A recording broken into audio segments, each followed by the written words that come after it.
ഒന്നുമില്ല റസൂലെ, പട്ടിണിയാ. നീ വീട്ടിൽ ചെന്ന് തിരയണം, ഒരു ഇരുമ്പിന്റെ മോതിരമെങ്കിലും കിട്ടിയാൽ അതുമായി വരണം. ആ സ്വഹാബി തിരിച്ചു വന്നിട്ട് പറഞ്ഞു, റസൂലെ, കുടിക്കാനുള്ള പച്ചവെള്ളമല്ലാതെ എന്റെ വീട്ടിൽ വേറൊന്നുമില്ല.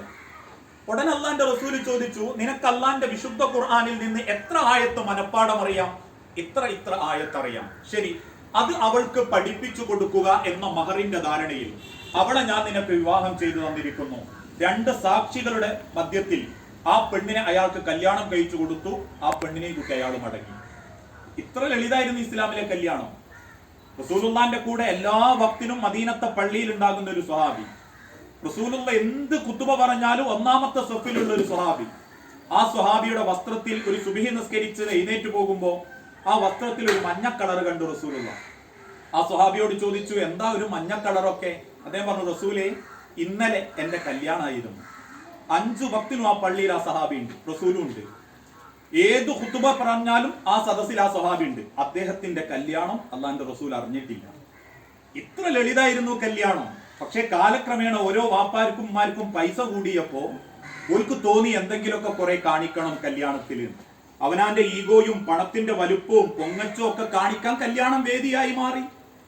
എന്തൊക്കെയോ ആചാരങ്ങൾ കടന്നു വന്നു. പടകം പൊട്ടിക്കലും പാട്ട് വെച്ചതുള്ളലും മൈലാഞ്ചി കല്യാണവും മഞ്ഞ കല്യാണവും ഗാനമേള ട്രൂപ്പും പുതിയാപ്പനെ ആനയിച്ചു കൊണ്ടുവരാൻ 10-20 ചെറുപ്പക്കാര്, പിന്നെ JCBയും ഒട്ടകപ്പുറവും ആനപ്പുറവും, ഇങ്ങനെ വന്നതാ അതൊക്കെ. ആ നമ്മളെ റബ്ബ് ബോധ്യപ്പെടുത്തി തന്നു, 5 ആളുണ്ടെങ്കിലും കല്യാണം നടക്കുന്നു ഇല്ലേ?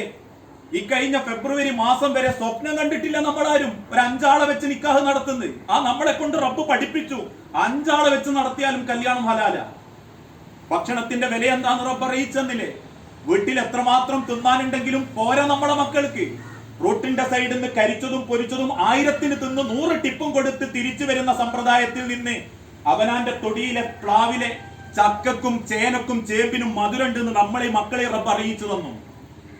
കിട്ടാവുന്നത്ര സാധനം വാങ്ങി വീട്ടിൽ കൊണ്ടു കൊടുക്കുമ്പോ എന്തേ ഭർത്താക്കന്മാര് ഭാര്യമാരോട് പറഞ്ഞ് സൂക്ഷിച്ച് കണ്ടു ഉപയോഗിക്കണം, ഇനി ഒക്കെ പൂട്ടിയിടുക, പട്ടിണിയായിരിക്കും, തിന്നാൻ കിട്ടൂല. ഓരോ മണി പറ്റിന്റെ വിലയും നമ്മൾ അറിഞ്ഞു. 4